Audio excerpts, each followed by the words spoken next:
കൽക്കട്ട പട്ടണത്തിൽ പോയിട്ടുള്ളവർക്ക് അറിയാൻ സാധിക്കും, ട്വിൻ സിറ്റീസാണ് കൽക്കട്ടയും ഹൗറയും. അതിന് നടുവിലൂടെ ഒരു ഹൂഗ്ലി നദി ഒഴുകുന്നുണ്ട്. അതിൻ്റെ ചുറ്റുവട്ടത്ത് ആ നദിക്ക് ക്രോസ് ചെയ്തുകൊണ്ട് പാലങ്ങൾ വളരെ കുറവാണ്. അതിൻ്റെ തീരപ്രദേശത്ത് ചേരി പ്രദേശങ്ങളായ കുറേ സ്ഥലങ്ങളുണ്ട്. അവിടെ പെൺകുഞ്ഞുങ്ങളുണ്ടായിട്ടുണ്ടെങ്കിൽ ഒരു കാലഘട്ടത്തിൽ അതിനെ കൊന്നുകളയുന്ന ഒരു സ്ഥിതിവിശേഷമുണ്ടായിരുന്നു. കാരണം മറ്റൊന്നുമല്ല, ആ കുട്ടികൾ വളർന്നു വലുതായി കഴിഞ്ഞിട്ടുണ്ടെങ്കിൽ അവർ വിവാഹം ചെയ്തയക്കുവാൻ അവരുടെ മാതാപിതാക്കൾക്ക് സാധിക്കുന്നില്ല. അതുമല്ലെങ്കിൽ അങ്ങനെ സാധിച്ചില്ലെങ്കിൽ അവർ മ്ലേച്ഛതകളുടെ മധ്യത്തിലേക്ക് പോകും. അതുകൊണ്ടൊരു വെറുക്കപ്പെട്ട കഥാപാത്രമായിരുന്നു പെൺകുഞ്ഞുങ്ങൾ. ഈ സമയത്ത് അവിടെ ഒരു കുഞ്ഞു പിറക്കുകയാണ്. ആ പെൺകുഞ്ഞിൻ പിറന്ന ഉടനെ തന്നെ അവളുടെ പപ്പ പറഞ്ഞു, അവളുടെ മമ്മിയോട് പറഞ്ഞു, നമുക്കിതിനെ കൊന്നുകളയാമെന്ന്.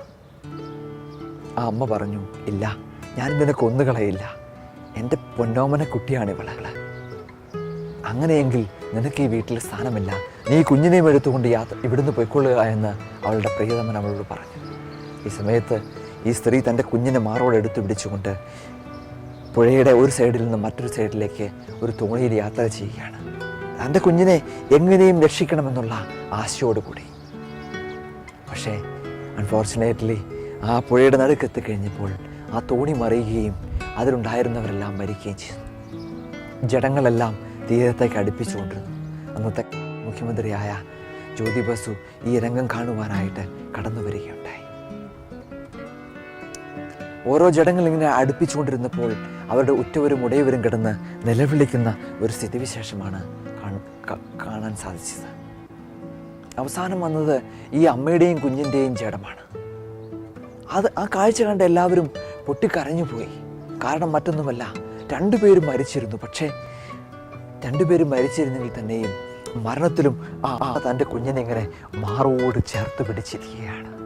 നമുക്ക് ഈ സഹോദരങ്ങളെ, ഒരമ്മയുടെ സ്നേഹം ഈ ലോകത്തിൽ ആരൊക്കെ തകർത്ത് കളഞ്ഞാലും അമ്മ തള്ളിക്കളയില്ല എന്ന് കാണിച്ചു തരികയാണ്. 10 മാസം ചുമന്ന് പ്രസവിച്ച ആ അമ്മ തൻ്റെ കുഞ്ഞിനെ മരണത്തിലും തൻ്റെ കുഞ്ഞിനെ തൻ്റെ നെഞ്ചിലെ ചൂട് നൽകിക്കൊണ്ട് ഇരിക്കുകയാണ്. രണ്ടുപേരും മരിച്ചു. ആ അമ്മ തൻ്റെ നെഞ്ചോട് ചേർത്ത് ആ കുഞ്ഞിനെ പിടിച്ചിരിക്കുകയാണ്. എനിക്കിവിടുന്ന് മനസ്സിലാക്കുവാൻ സാധിക്കുന്നു, നമുക്കിവിടുന്ന് മനസ്സിലാക്കുവാൻ സാധിക്കുന്നു, ഒരു പക്ഷേ ആ അമ്മ തന്നെ നമ്മൾ നഷ്ടപ്പെട്ടു പോയേക്കാം. ഒരു കുഞ്ഞിനെ തൻ്റെ അമ്മ തന്നെ നഷ്ടപ്പെട്ടു പോയേക്കാം.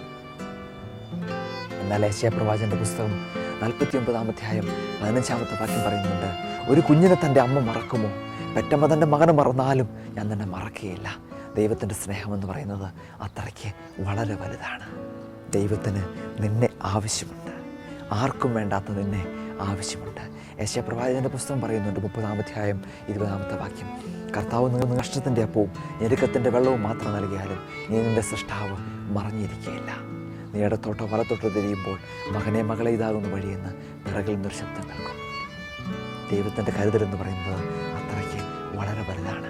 വീണ്ടും പ്രവാചകൻ പറയുന്നുണ്ട് 42-ാം അധ്യായം 3-ാമത്തെ വാക്യം, ചതഞ്ഞ ഓടം വരെ ഞാൻ ചതച്ച് കളയില്ല, ചതഞ്ഞ ഈറ്റം വരെ ഞാൻ ഒടിച്ചു കളയില്ല, മങ്ങിയ തിരി ഞാൻ കെടുത്തു കളയില്ല. അവൻ എന്നേക്കും സത്യത്തോടെ ന്യായം പ്രസ്താവിക്കും. മുളമരം, ഈറ്റമരം, ബാമ്പു അത് ചതഞ്ഞു കഴിഞ്ഞിട്ടുണ്ടെങ്കിൽ അത് നമ്മളവിടെ വെച്ച് കട്ട് ചെയ്യും. എന്തിനെന്ന് വെച്ചിട്ടുണ്ടെങ്കിൽ എന്നിട്ടാണ് അതിൻ്റെ കൂടെ മറ്റൊരു കമ്പ് വെച്ച് കെട്ടി ചക്കയോ മാങ്ങയോ തേങ്ങയോ ഒക്കെ പറിക്കും. എന്നാൽ വചനം ഉറപ്പിക്കുകയാണ്, നിൻ്റെ ജീവിതം ഒരു ചതഞ്ഞ ഈറ്റമരത്തിന് തുല്യമാണ്, ഒരു ബാമ്പുവിന് തുല്യമാണോ? ഞാൻ ഒടിച്ചു കളയില്ല. മങ്ങിക്കൊണ്ടിരിക്കുന്ന തിരിക്ക് തുല്യമാണോ? ഞാൻ കെടുത്തി കളയില്ല. നിന്നെ എനിക്ക് ആവശ്യമുണ്ട്. നീ തകർന്നു പോകരുത്. നിന്നെ ദൈവത്തിന് ആവശ്യമുണ്ട്. പ്രിയ ദൈവമക്കളെ, ദൈവത്തോടും ദൈവത്തിൻ്റെ വചനത്തോടും അടുത്തു വരാം. സഹിപ്പാൻ കഴിയാത്ത പ്രയാസങ്ങൾ വരുമ്പോൾ നമ്മളൊരു പക്ഷേ ആത്മഹത്യയുടെ വക്കിലേക്ക് കടന്നു പോയേക്കാം. അങ്ങനെ ഒരു ചിന്തയുമായിട്ട് കടന്നു വന്നേക്കാം. അല്ലെങ്കിൽ മറ്റു മ്ലേച്ഛമായ പ്രവർത്തനങ്ങളിലേക്ക് കടന്നു പോയേക്കാം. അരുത്. ദൈവത്തിന് നിന്നെ ആവശ്യമുണ്ട്. ദൈവം നിന്നെ കരുതുന്നുണ്ട്. ദൈവസന്നിധിയിലേക്ക് പരിപൂർണമായിട്ട് നമുക്ക് സമർപ്പിച്ചു കൊടുക്കാം. ദൈവം നൽകിയ എല്ലാ നന്മകളെയും ഓർത്ത് ദൈവസന്നിധിയിൽ നന്ദി പറയാം. വീണ്ടും പ്രവാചകൻ പറയുന്നുണ്ട് 22-ാമത്തെ വാക്യം, ഇനി എന്നും പ്രയാസങ്ങളുടെ മധ്യത്തിലൂടെ കടന്നു പോകുന്നവരോടാണ് ആ വാക്യം. ഇനി നിൻ്റെ സൂര്യൻ അസ്തമിച്ചു പോകുകയില്ല, നിൻ്റെ ചന്ദ്രൻ ഇനി മാഞ്ഞു പോകുകയില്ല. അവൻ എന്നേക്കും സത്യത്തോടെ നിൻ്റെ കൂടെ ഇരിക്കും. നിൻ്റെ ദുഃഖകാലമെല്ലാം തീർന്നു പോകുന്ന ഒരു നാൾ കടന്നു വരും. വീണ്ടും പ്രവാചകൻ ഒരു വാക്യം കൂടിയുണ്ട്. 41-ാം അധ്യായം 10-ാമത്തെ വാക്യം, ഭയപ്പെടേണ്ട, ഞാൻ നിന്നോട് കൂടെയുണ്ട്, ഭ്രമിച്ചു നോക്കണ്ട, ഞാൻ നിൻ്റെ ദൈവമായ യഹോവയത്രേ.